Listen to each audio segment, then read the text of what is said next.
There's a place, a school, an institution where a professor resides. One that for the past 30 years has traveled the world teaching others. A pioneer in America of the fighting science of Savate. One who codified the sports of this fighting style. One who has produced clubs, champions, and continues to develop. Listen to words of Professor Buitron.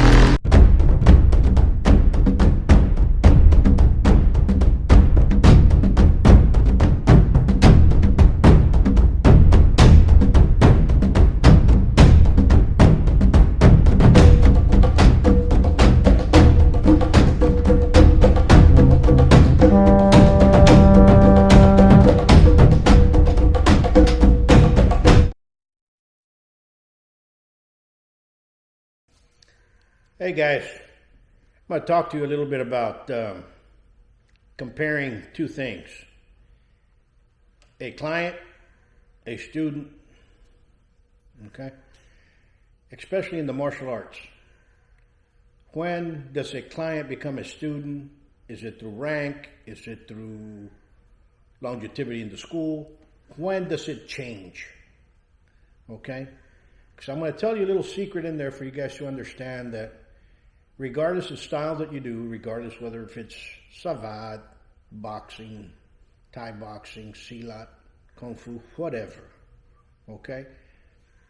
The terms have changed. You know, everybody says, he's my student, he comes to my school, he's my student. But a student is somebody that's going to follow their instructor, regardless of the style. He's going to learn from them, correct? Regardless of the style, we can all agree to that term. And you can share this if you think I'm right. You can share and press like as well. What I'm trying to get you at is, in today's terms, things have changed. We're living in post-COVID, okay? We had not seen a lot of things that occurred before because everybody would always say, oh, you know, I have a little crew, I have my crew, I have my crew students. And I go, it's fine and dandy. But what I'm telling you all is, when does a person that comes into your school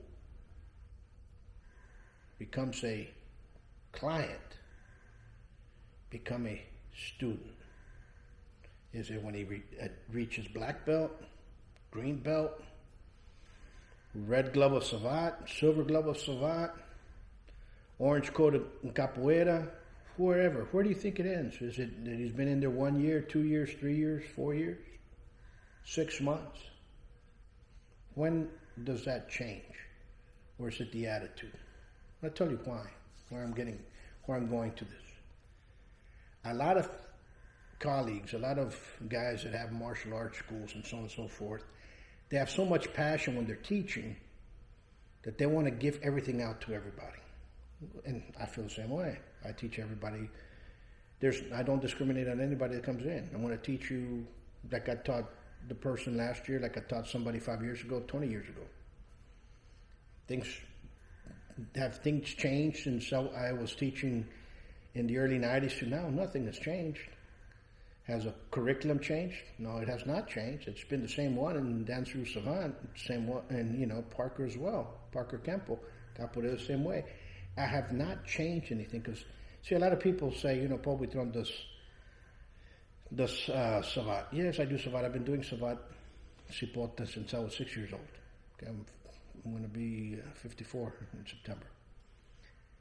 Guess what? I've been doing Kempo since I was 17. Several organizations on the 9th. Doesn't matter to me what you are, what you hold. It's what you're going to give in there. I don't teach a school with mismatch. Okay, today we're going to do a technique from Kempo and a couple of kicks from Capoeira, and we're going to do a little bit of Savate. We're going to do a little bit of Eskrima, because I also am a student of Eskrima. No, it doesn't happen. In my school, I teach each art on different days and in their own trajectory, in their own pedagogy. I don't mix match anything until I'm asked a question, then I will show them how the different arts do it. But regardless of that, when do you have a student? Okay? And also, students clients and students have to know the difference. Most of your young adults, youngsters to young adults, are going to be clients. The vast majority. It's going to be very, very hard for them to say, I'm the student. Why? Because even though they come to your school, the ones that actually pay the tuition is their parents. So when the parents say, you know what, little Johnny, little Billy, we found a place down the street that's cheaper than yours, your school, the school that you're going to, little Billy, little Johnny's going to go over there regardless of what it is. Whether it's Mongolian yak flapping, or sumo wrestling, or sambo, or savate, or kickboxing, whatever it is, they're going to look and they're going to see the price value. What am I getting for my price? That's a client. Okay? One that walks into school and, hey guys, I'm here, or don't even say hi to you, goes in there and starts working out. One that works for themselves and is only doing it for themselves and not really building the community of the school, that's a client. Now, students have to understand this. You become a student from the teacher when they're giving you a little bit extra attention, a little bit extra care, even though one tries not to do that. It happens in there. You know, they give you a call that now you're coming in, now they see you're serious, 2-3 years go by. Now, hey, you know what? Let's come training. We need to work on this. When you call them and all of a sudden they become your mentor kind of thing. You know, you call the professor, you call your sensei, you call your sifu, and all of a sudden he picks up the phone, he says, what do you need? I'll help you with this, I'll work out with you more. Come on over, you're doing something wrong, I'm going to teach you. That doesn't happen with the clients, I can guarantee you. There's a difference, because it could care less if the school closed down tomorrow or not. Little Billy, little Johnny, little Jenny is going to go down the street and learn whatever martial art they're teaching over there, regardless of what it is. You see, clients don't care whether it's Savate, Silat, Eskrima, American Campo, Capoeira. They don't care what instructor, what lineage they're learning from. Understand? Students do. Students are going to be the product of your school. Understand what I said, that the product of your school. Because I guarantee you, for clients, you are not the product. The school is not the product. The price of the tuition per month is the product. For clients. For students, he's paying attention to me. I'm learning a little bit more. He's giving us a little bit more. I'm getting a lot better. I'm starting to do this. I want to continue moving forward. I'm trying to bring people in. That's what students do. But guess what? When your instructor calls you and says, you know what? We have a demonstration. Can you show up? Oh, yeah. And you leave that person by himself. Or he's training you for a competition, and you don't show up at the end, guess what happens? You're no longer going to be a student. You just digress. You know what? I used to call him all the time, and the professor used to pick up the phone and give me a little bit of counsel, even help me out, get this, or get bids, or help me get a job over here, or even get a loan with a certain banker, or help me negotiate the rent for my small business, or you know, talk me out of some problems that I had, and some realized that. Now I call him up and he's no longer there. I'll tell you why.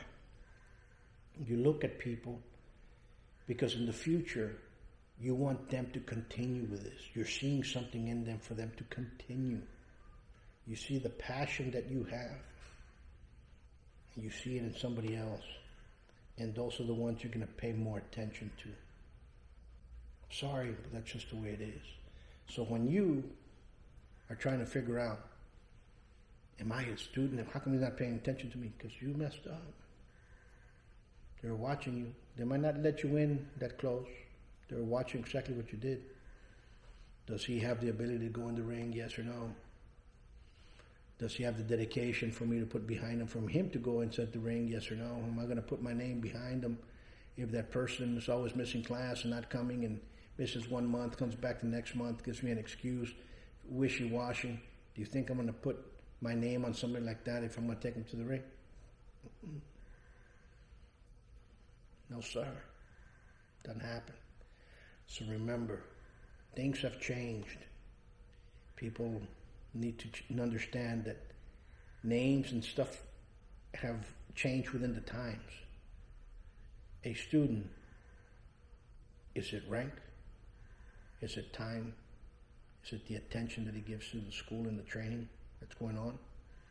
Or is it the amount of money that it takes? Remember, if you like it, sign up. We have my new book coming up, From Crew to Tribe. It's already out. It's already at the publishers. If you guys want a copy, send me a email, and you can get a pre-ordered one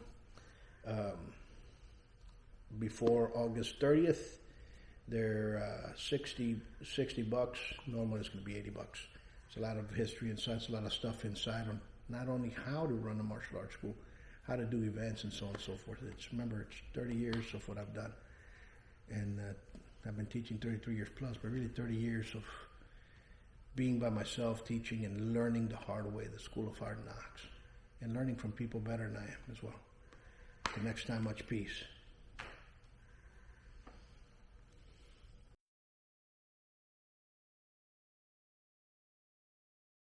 Come train at the best kept secret of Laredo, Buoytron Academy, 956-401-4868, Savate.biz.